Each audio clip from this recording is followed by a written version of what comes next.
Hey everybody, welcome to Getting on My Nerves with I'm Angie and Sophie is my co-host. Hi everyone and welcome back to another episode, and today we're joined by the lovely Carrie while we talk about her book and parasites, all the interesting things in life.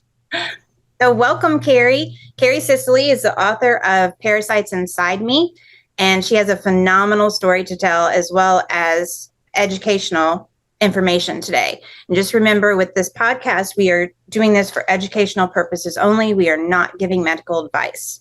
Welcome, Carrie. Thank you. It's so good to see you again. Good to see you too. We text, but we don't ever get to talk long. Yeah. We're all so busy. Everything, it's like there's just not enough time no more. No, there's not. That's why Carrie, I'm gonna tell this story. Carrie messaged me a couple Saturday nights ago and was like, "Are you bored? Do you want to do a live?" And I'm like, "Girl, I'm in my pajamas." I could have, but I was just tired. I'd already been up since 6:30 that day. And I was like, "Girl, I'm ready for bed." She's like, "Let's do a live." Well, what's funny is that I might be in my pajamas when I'm on there. Well, then if I knew that, I would have got on. I thought you were going to be all done up and everything. And I'm like, No, because there's times when something will press on my soul and I just have to say it. God's just like pushing on me and I'm like, no, no, no. And he's like, yes, yes, yes. And so then there's something I just have to say. And it doesn't matter what I look like, what I'm dressed in, or my location. I just have to say whatever presses on my soul. I like that. If you would have told me that, I would have jumped up right then, because I'm the same way. Like when your soul gets pressed, something's laid on your heart, you just, God tells you to do it and you just are like, all right, I got to do it. I don't have a choice. So that next time you just say, look, it's on my soul. And I'll be like, I'm there, girl.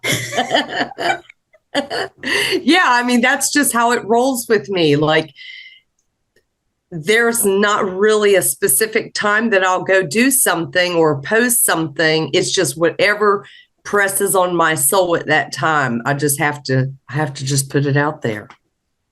That's good. All right, girl, let's get into it. Let's talk parasites. Let's get people informed. Let's get the message out there. So you can find Carrie's book on Amazon.com. Also, you can go to parasitesinsideme.com. That is her official website. You can find all things Carrie on there, her book, her recent interviews, her documentary that she's done, which is available on Vimeo, correct? Yes. Mm-hmm. Okay. I'm promoting you right now, girl. I'm so proud of you. Thank you. So let's just talk about your story. Let's give a background about how you got sick, and we can lead that into how you actually get parasites and how they're in our ecosystem and why we get them. So let's start there. Okay. So, back in roughly 2014, I started showing little signs, weird moles appearing, secondary veins being blocked. And I started remedying all of these issues through allopathic care, and everything kept continuing to progress for the worst until I got diagnosed with uterine fibroids. And that was really a game changer for me psychologically and spiritually, because the doctors couldn't tell me what causes fibroids. They said, we don't know. And the only remedy is a hysterectomy. And so I debated on this for about 7 months, but the cycling was increasing each month, and it was getting to the point that I was hemorrhaging and I was losing too much blood. So I had to do this hysterectomy. After that hysterectomy, things started to really increase. To the point that they, did a partial lobectomy of my thyroid, appendectomy, cholecystectomy, and things just kept progressing. They had diagnosed me with a brain lesion, and I couldn't get no answers why I was so rapidly deteriorating with my health. And I kept going to allopathic doctors, the emergency rooms, and after I had the appendectomy, something was wrong, seriously wrong. My stomach was distended. I had a constant, enormous amount of pain in my abdomen. I looked like I was pregnant, even though I had a hysterectomy. And keep in mind, I used to have a bikini body. I used to go to the gym 5 days a week, and now I'm looking like chopped liver. I had 43 CT scans in a 9-month period, and I was getting no answers as to what was going on with my abdomen. In December of 2018, I had a dream, and God turned me into a camera, and he took me through my body, and I was full of parasites. And never having known about parasites really, or learned about them, I thought that was a disturbing thought to, morph into a dream. And I was very, very sick. My blood pressure was about 75/29. I kept telling the doctors, I'm going to die. Somebody's got to help me. And all they kept saying was, there's nothing wrong. There's nothing wrong. So November 19th, 2019, I finally passed a PAL of Ascarius lumbricoides. And I did this on the 19th of November and the 21st of November. And it was then that I discovered Tell people what those are. Huh?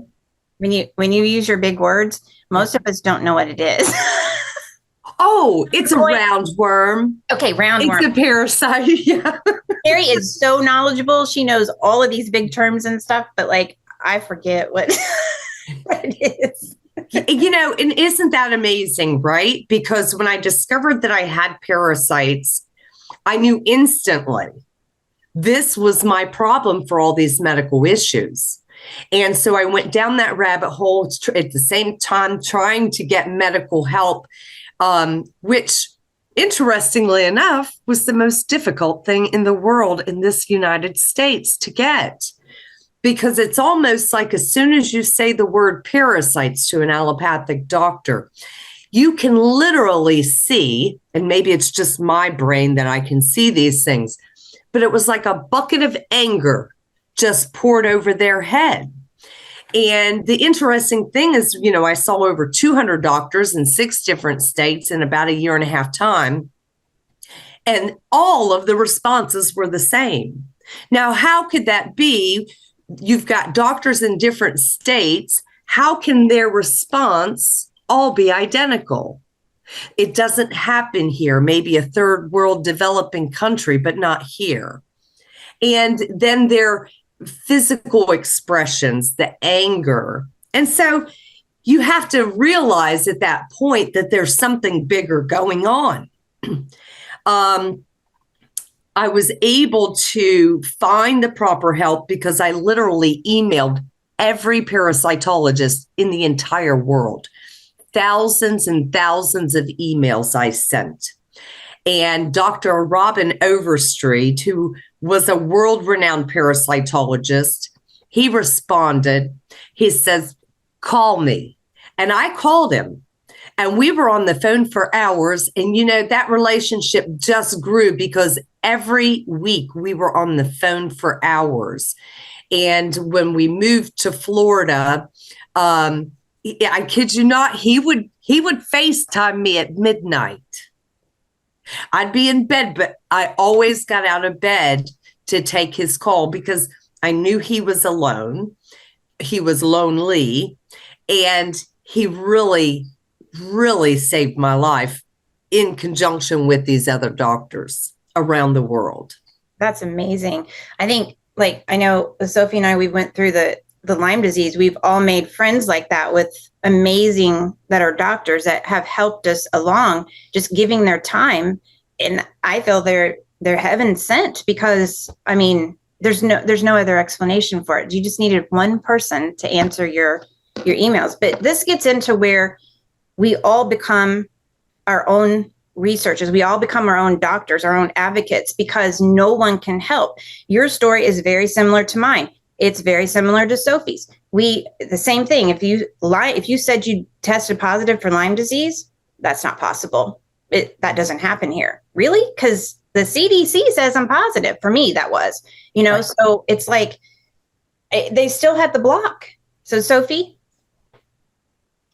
Yeah, well, when I found out I had Lyme, they basically tried to section me because they said that my results were false, even though they'd come from Armin labs, and that I was just depressed because I'd had to give up my swimming career. And it was all in my head. As an 18-year-old girl just trying to cause drama, basically, and get attention. And it just really annoyed me because you go to the people that you think are going to get you right. And when they sort of go against you and you feel like you're fighting them all the time. And I think what made it worse was like my family also believed the doctors. So they were coming home and saying, Sophie, you need to get your act together. It's obviously something that's going on with you. Like what's going on? And I'm like, I don't know what's going on. Something's not right in my body and I don't feel right. I'm an athlete. I'm used to bouncing back and now I'm not.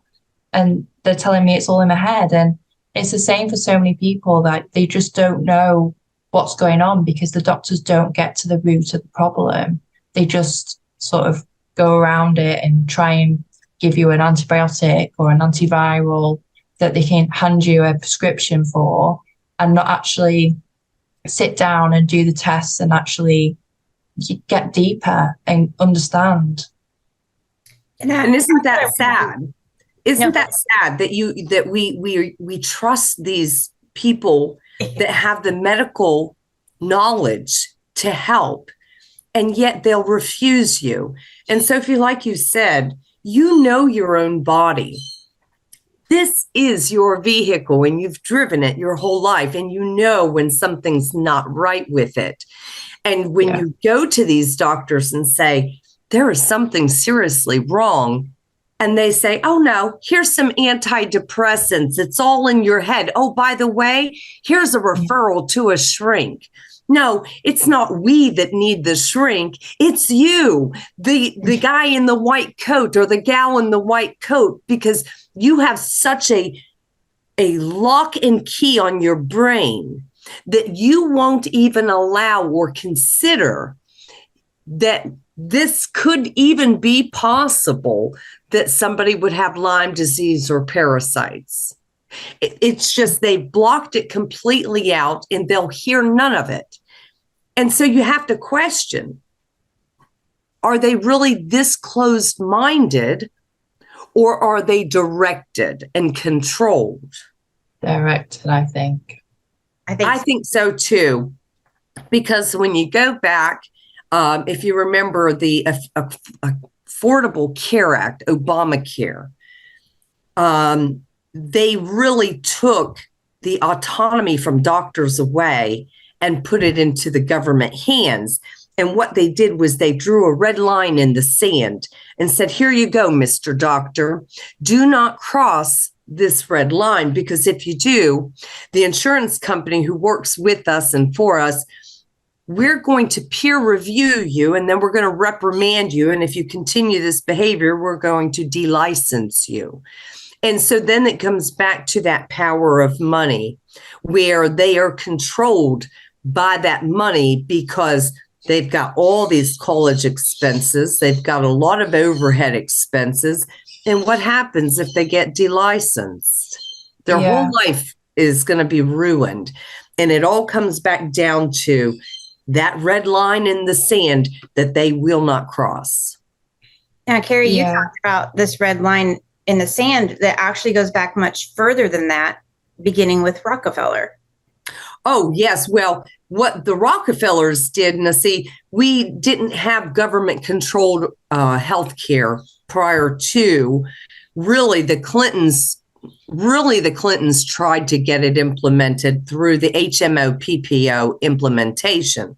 And they really thought that would push the government-controlled healthcare, and that didn't work out so well. So that's what the Obamacare was about.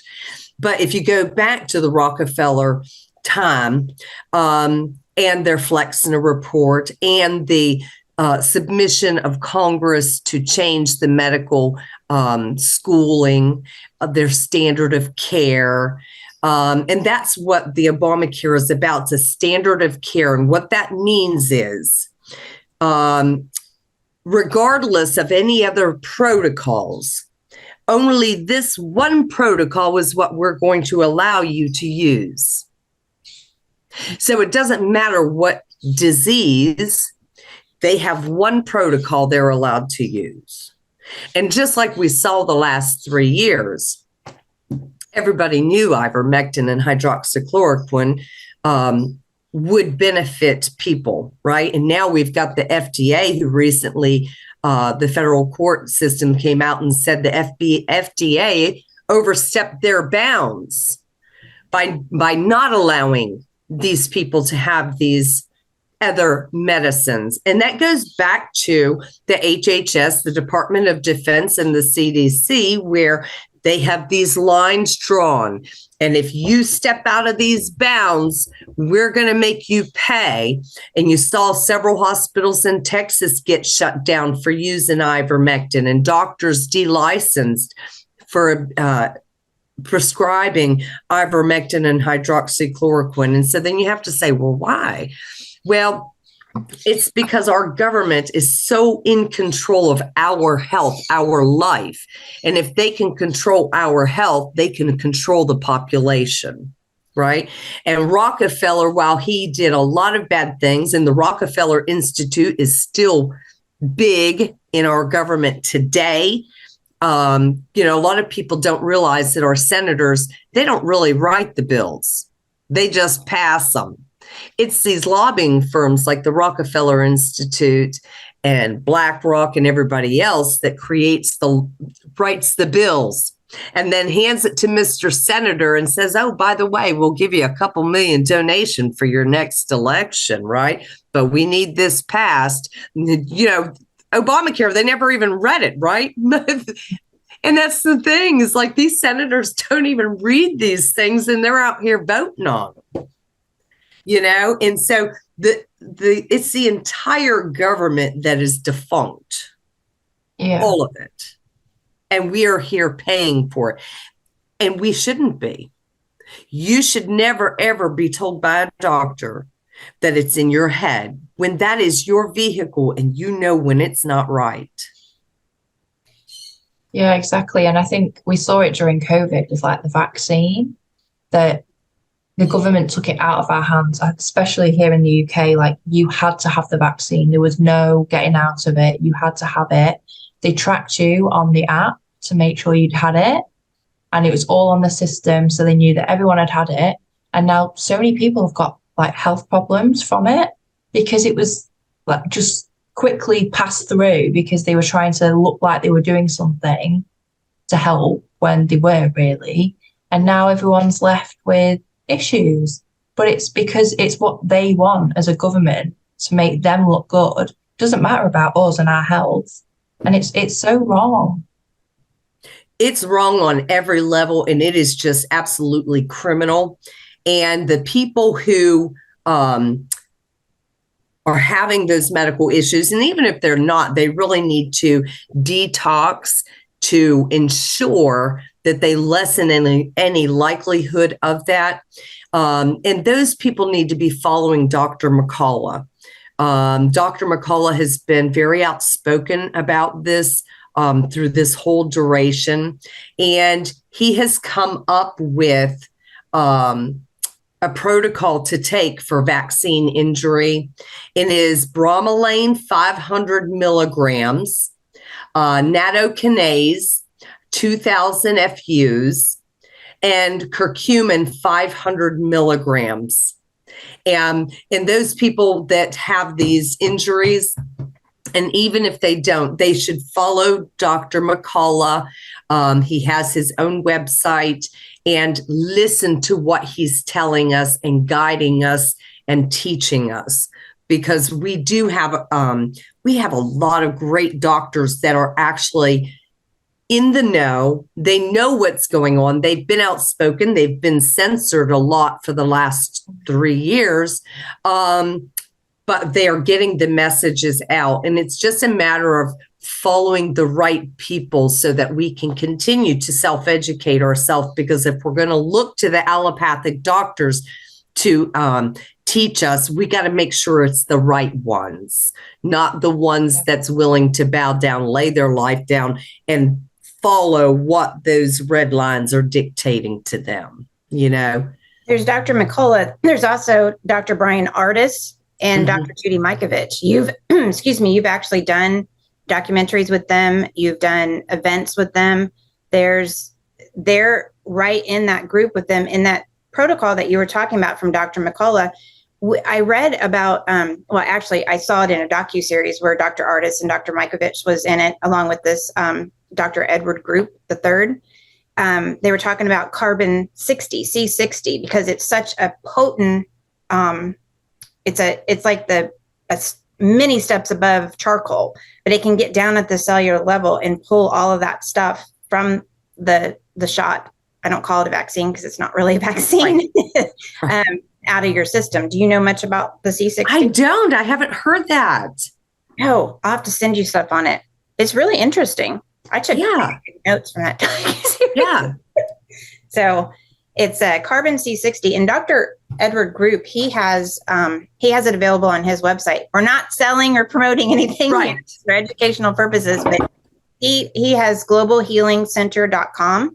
And I have personally tried a lot of his supplements. I haven't tried the C60 because I don't need that deep of a cleaning, so to speak. But his supplements are far superior. I love his probiotic that he has. It is awesome. Out of all the years of all the probiotics and prebiotics and earth spores that I've tried, he's got all of it in a shelf-stable probiotic. Because this is a good point about probiotics, guys. When you see them, you go into the store and you see them in the refrigerator, and you take those out of the refrigerator and they tell you got to keep them in the refrigerator. Our body temps are 98.6 degrees. Now, it may fluctuate higher or lower for, per person, but if you have to keep a probiotic in the refrigerator, how's it going to survive in your body? So you've got to do your due diligence and research. So I'm giving you a very good probiotic to try, because it's the best I've found. No, it's not cheap, but you know what? Hey, your health is your wealth. And when you lose it, you'll do anything to get it back. You just have to you got to do your due diligence and research so you can find the best thing. You got to look at the ingredients, look at how it's grown, how it's processed, all that. Yes, it takes time. Do you want to get well? Now, where do you get that probiotic? It's on globalhealingcenter.com. I'll send it to you. It's called, I think it's called Ultimate Probiotic. I have it over there. I keep it next to my bed because I take it first thing in the morning when I get up. Okay. Thank you for that. I'm going to research it. You mean I know something that you don't? I feel smart. I use the 1MD probiotics. They've done really good for me. But, I'm always looking to see if there's something better, because with technology, and you got doctors that are working hard to develop newer products. I'm always open to trying something new, to kind of let my followers know too. I think because our bodies change a lot over time, whether, we pick up new infections or we heal old ones. So we always have to keep mixing it up dependent on how our body is. Yeah. So let me ask you, how are you doing with your Lyme? I mean, how did you recover, and where are you at with that? So luckily, I am all herbal, take all herbal stuff orally at home. If I get an infection, I'll have to go to, it's not classed as a Lyme disease centre. It's called infectious disease centre, because the NHS don't like Lyme. So we've got to be careful with words. I have to go there for infusions. But again, it's all herbals, B12, vitamin C, liver detoxes, just to get the defense back into my body. But I'm not good with antibiotics. Antibiotics literally sent me west, and I was quite poorly on them. They sent my liver levels way too high. So I've always kept to herbals. We have had an issue. Well, we've had quite a few issues here in the UK because Breakspear Medical Centre is the only centre in the UK that sort of treats Lyme disease patients. And the NHS have used up millions of pounds of taxpayers' money trying to sue Breakspear for treating Lyme patients. And it's like, well, where else are we supposed to get treatment? You know, like a lot of people go to Breakspear and they're on antibiotics for like 4 months at a time, and they have to do infusions and they're there all the time. Whereas I'm quite lucky because I can do it all from home. And I prefer being on herbals. Like, I just think it's cleaner. I think it's better for your body. And I'd just rather do it that way. So I'm quite pleased that I am able to do that. That's very good. I like herbals too. Return Healthy.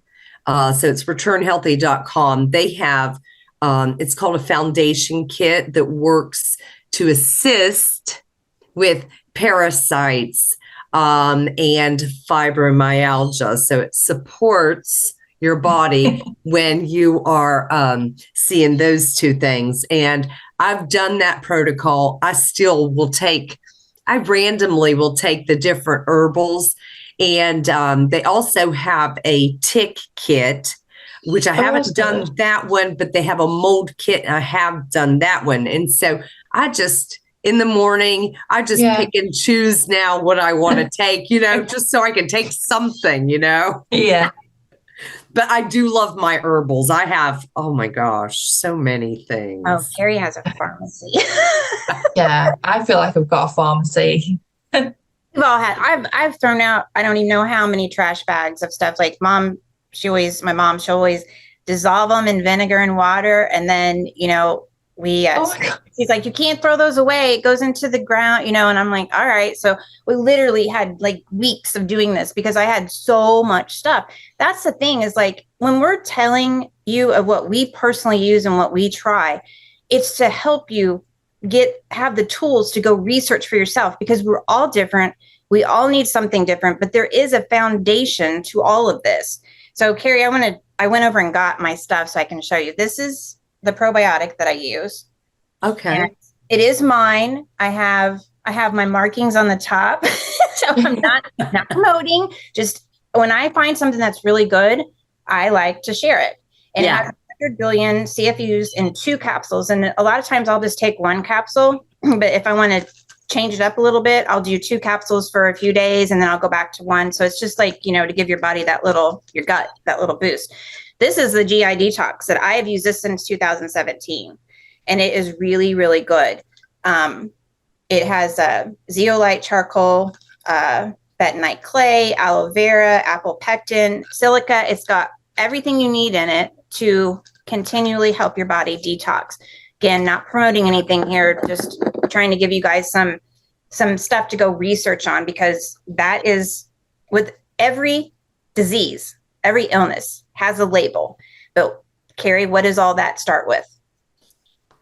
Not FDA approved.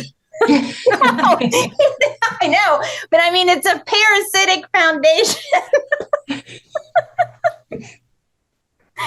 Oh, so that's what we want people to understand, is that everything that they have put a label on so that they can garner money to keep us sick, it all begins with a parasite. Parasites can be bacterial, viral, fungal, and actual worms. And there's a protocol with that. That's why, like, when I got diagnosed with Lyme disease, after they'd misdiagnosed me for 16 years, they started treating me for parasites. Now, I did have an unidentified protozoan, which scared me because I didn't know what that was. I'm like, what kind of bug's in me, Yeah, So, yeah. Besides having the Lyme and 2 strains of Bart and the Babesia, all of that, mold and yeast, but there's a ladder to treatment, and you have to start with parasites first, because they go in and they destroy your nerves. They destroy the brain. They destroy the thyroid, the gut. They cause a leaky gut. I mean, it's just massive. So you treat the root cause, and we got to get people to understand that you're not dirty. It's nothing to be ashamed of to have parasites, because parasites are in our ecosystem. So they're supposed to be there. They are to take care of the metals, the toxins, the chemicals. And why do you think we have parasites? because we are filled with those things. And that's what causes disease. Yes. Yes. And until you realize that, until people wake up and realize that all these heavy metals that we're breathing in, it's in our water, it's in our food. We are constantly consuming all these poisons through our food and toxicities. And you got to get to that root cause. You can go to allopathic doctors all day long and they can give you a prescription for every disease there is, but that is not going to fix the problem. No. But it's interesting because, you know, in the Bible, there's a few things, but it says, fear not 365 times. There's 365 days in a year, and that's not by accident that he says it 365 times. But he also talks about parasites, but he calls them worms. They don't call them parasites in the Bible. And it's throughout the Bible. And as many times as I've read the Bible, somehow my brain glided right over those. You know what I mean? And one thing I'm going to say is, like, before I got sick, I did have demonic attacks. Okay.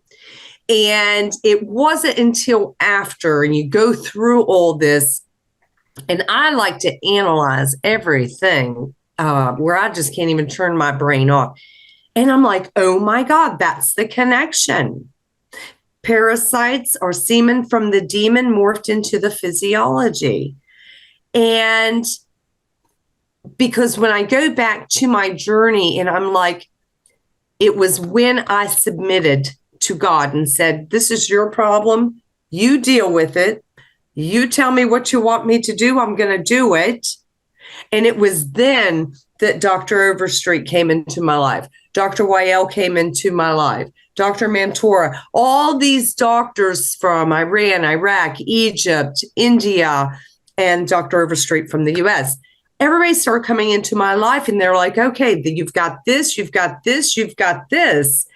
And so when we look at all of the things that I went through and I psychoanalyze everything, it's like, oh my goodness. So I searched the Bible. Sure enough, it says, because you have basically left me, you don't think of me, you don't talk to me, your flesh shall be eaten with worms. And I'm like, oh my God, it's right here. How did I miss this all these years, you know? But I think it's important that people they have to get God first in their life. Open up that Bible, read it, know that is the book of life. He's going to guide you in this journey, whether you have parasites, you have Lyme disease, no matter what it is, he's going to bless you with that discernment to know what to do. But God also gave us the proper medicines, all of the things that he created, all these herbals, these things work, and they're not hard on your body, and they're going to give you a fighting chance to regain your health, to regain your life. And I think that, a lot of people, I talk to a lot of people, I've tens of thousands. And I spoke to a lady yesterday and we were talking about this, and she says, oh, absolutely. I believe this. I've experienced it. I've gone down that rabbit hole. Yes, this is all true. I believe it. And I've already, been born again. And she is getting her life back. She's working toward wellness. And one of the other important things that I think that people need to stop doing is, we can't say, oh, I have Lyme disease, or I'm dying from Lyme, or I'm sick of Lyme. You know what I'm saying? We need to say, I'm getting well from, because our brain is the computer. And our brain controls the body. And whatever we feed it, the body's going to react.